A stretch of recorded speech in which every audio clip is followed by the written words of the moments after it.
Hey guys, welcome back to Clownfish TV. This is Neon. I am not here with Geeky Sparkles in this video, but we're going to talk about the situation Twitch versus Kick. Kick has kicked Twitch in the nads again. They've taken Amouranth.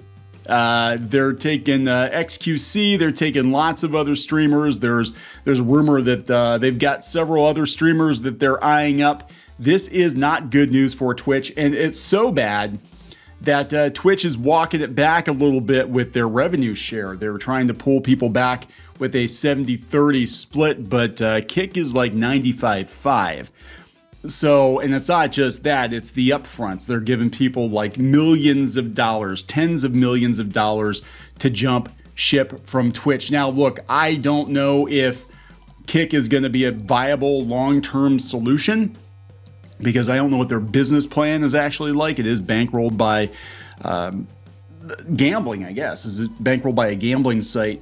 And it might just be that they, burn out quick, and we're looking at another mixed situation. But, a lot of these streamers take that money. Take that money. You invest it right, you're set for life. It doesn't matter, because here's the thing. I don't think there's much left of Twitch to worry about. I don't think Amazon is that worried about Twitch. It seems like Amazon is not prioritizing Twitch very much. They laid off a quarter of their staff, their CEO left. They don't seem to care about their creators all that much.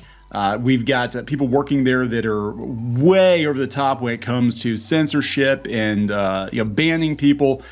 So I would say you have nothing to lose if you're offered that kind of a deal. That's my personal opinion. I would take it. I'd be like, that's more money than I'm going to make on my own on that platform, on Twitch, and I don't know if Twitch is going to implode in the next 6 months or so.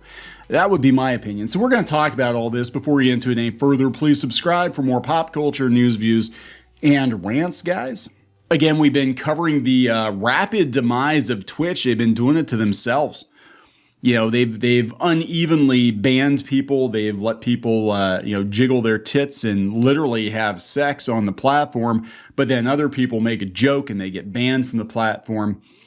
Usually a dude making a joke gets banned. Dr. Disrespect, to this day, I do not know what he did that he got banned. But yeah, so this is Kick. They're coming in. They're throwing mad money at streamers, the top streamers, to pull them off the platform. This is coming from Paul Tassi on Forbes. Kick just stole XQC and Amouranth, Twitch's top male and female streamers, within 48 hours. Weirdly enough, I said in the video I did 2 days ago, I said it's over if they steal Amouranth. That means that they're going after that audience too, not just gamers, but they're going after the e-girl audience, right? And I think they're just trying to hit Twitch where it hurts. Now, the weird thing is that for the amount of money they're spending on these streamers, you'd think you could make Amazon an offer, and just be like, hey, we'll take over Twitch or whatever. And as I understand it, they're actually using Amazon's web hosting for Kick anyway, so Amazon's getting paid either way. Maybe they wouldn't care. Maybe they wouldn't play ball. I don't know. I have no idea. But yeah, this is coming from Forbes. At this point, alarm bells must be going off over at Twitch. They are. And we're going to talk about this. They're trying to keep people with their 70-30 split.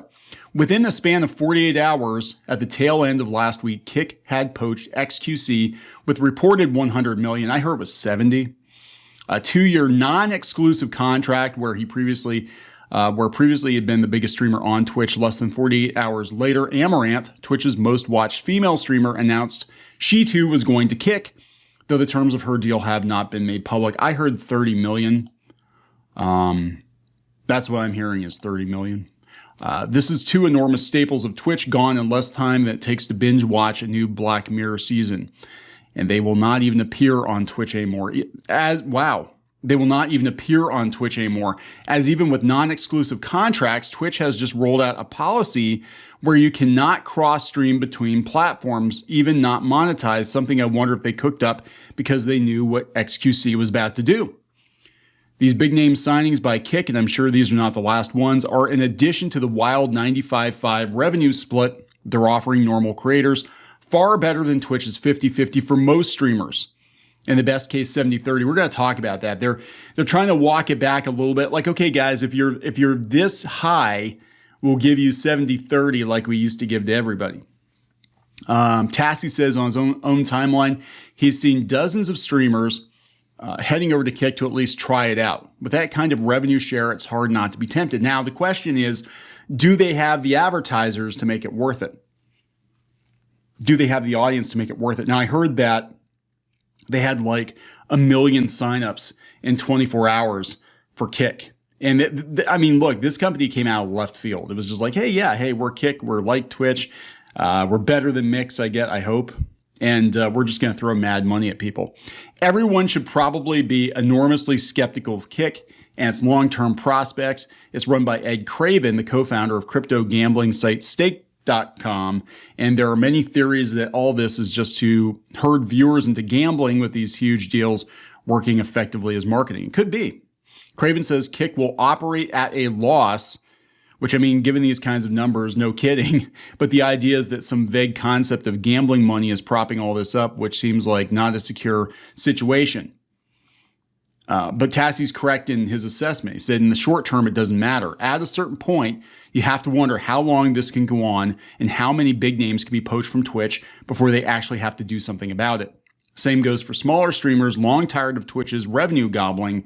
It's likely Kick's 95-5 split won't last forever, almost certainly not. But when Twitch is trying to be generous by rolling out the 70-30 split for people who have between 350 to 200 or 2,200 non-gifted subs, something that can be earned by maybe 1,000 to 2,000 total partners across the entire platform, it looks ridiculous. Essentially, it doesn't matter if Kick ends up collapsing because at least right now it's a PR disaster for Twitch. Twitch's philosophy may be to wait Kick out and see if it spontaneously can bust, but how many big and small streamers do they want to lose? I don't think they care. I don't think Amazon cares about Twitch. I really don't. I think Twitch is, for them, not making enough money. I think it's a PR nightmare for Amazon. Every month there's some new disaster with Twitch. You know, I mean, my God, you go back and check the news for the last 2 years.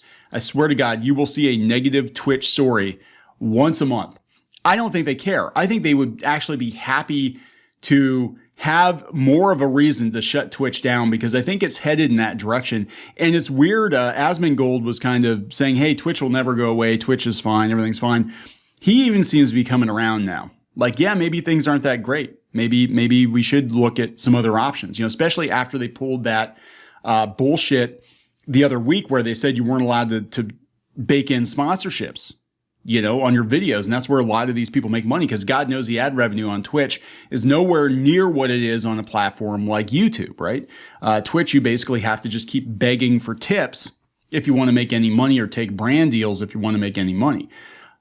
So now they're kind of panicking and they're rolling out this new old revenue share. So what's interesting about this is what everybody got, right? They announced Thursday they're going to let some streamers keep the 70% of the revenue they generate, though Twitch's move comes with several caveats for creators following backlash from the streaming community that led to the rise of some alternative platforms. They're only doing this to try to keep people on Twitch as long as they can. The 70-30 split is part of the new Partner Plus program. It's going to apply to streamers' net subscription revenue from recurring monthly subscriptions and gift subs. But once 100,000 is netted, the split will revert to 50-50. So if you're making good money on Twitch, you're still going to get dinged. The program doesn't launch until October 1st, with qualifying streamers needing to maintain at least 350 recurring paid subscriptions for July, August, and September. Good luck, because the people that this would apply to, most of them are probably being approached by Kick right now. Streamers will automatically be enrolled in the program for 1 year if eligibility is met, and will stay enrolled in the program even if they fail to maintain the 350 subscription threshold, according to a blog post. Twitch notes that gifted subs and Prime subs, a type of subscription offered through Amazon Prime, are not valid for the 350 subscription streamers needed to qualify for the program. So this is, they even bring up Rumble in this. This is interesting. This is a Deserto brought up Rumble. They said that despite Twitch introducing the policy in the wake of its talent jumping to alternative streaming sites with better revenue splits like Kick and Rumble, the program will still not be available to the vast majority of streamers using Twitch. Then why do it? They're basically just trying to keep the top streamers they have. They're trying to keep these people on the platform. But when somebody comes to you and waves $30 million, $50 million, $100 million under your nose for 2 years, that's a hell of a lot more money than you're going to make on Twitch. I'm pretty sure that's more money than these people are making on Twitch already. You know, they're not making Mr. Beast bucks on Twitch. I mean, there are some Twitch streamers that do very well. I'm sure there are Twitch streamers that are making millions, but they're not making Mr. Beast levels of money. And that's what Kick is offering these people. And even if you've got your 2 years on Kick and it all implodes, at the end of the 2 years, I don't think Twitch is going to be around either. I think there's going to be something else to take its place. So you take your money now, you know, you cash out your chips on Twitch because I think Amazon is going to divest themselves of it or shut it down or sell it off or something. All indicators seem to point to that. They don't care.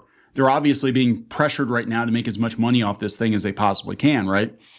You cash your chips out and then you go reinvest them later in another platform. When things settle, when we look at it and be like, okay, is YouTube the place to go? Is Rumble the place to go? Is Kick the place to go? Then you figure out what your new platform is. And I think by the time their deal would be up, I think Twitch is going to be gone. I think they're going to be gone, you know, or sold off or something, because they can't keep going like this. There's so much creator ill will. It's not even worth. I can't even tell somebody to start streaming on Twitch. There's no reason to start on Twitch. You're not going to make any money, and people are leaving in droves, right? So I don't know, guys. Pretty interesting stuff. I think we're watching Twitch die in real time. And this is just the way the internet works, right? We couldn't conceive of a time without MySpace, yet here we are. We can't conceive of a time without Facebook, and I think we're getting to that point. Eventually, I think we're going to get to a place where Facebook is just not important to most people anymore. I think it already has become a place for grandmas, you know, and people that post memes or whatever. It's definitely not cool anymore. And Twitch had its day, and I think people are moving on to something new, and something new will take its place, and so on and so forth. That is the way that things work. So I'm going to wrap it up. Please subscribe for more pop culture news, views, and rants. We'll talk later. Help support the channel. Go to thereef.support and get early access to podcasts, videos, and other content. That's thereef.support.